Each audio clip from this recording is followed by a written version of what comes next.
Hi friends, welcome to my channel. ఇవాళ నేను మా ఇంట్లో చేసుకునే గోంగూర పచ్చడి సింపుల్ అండ్ టేస్టీగా ఎలా చేయాలో చూపిస్తాను.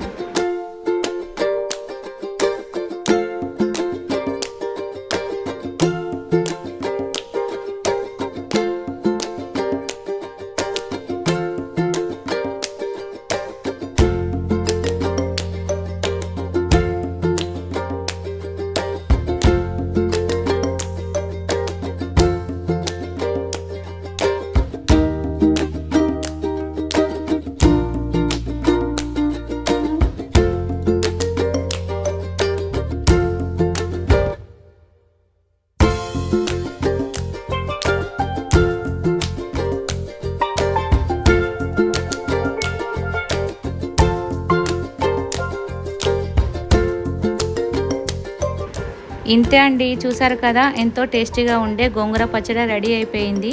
మీరు కూడా ఇంట్లో ట్రై చేసి ఎలా కుదిరిందో నాకు కామెంట్లో చెప్పండి. అలాగే ఒక లైక్ చేసి నా ఛానల్కి సపోర్ట్ చేయండి.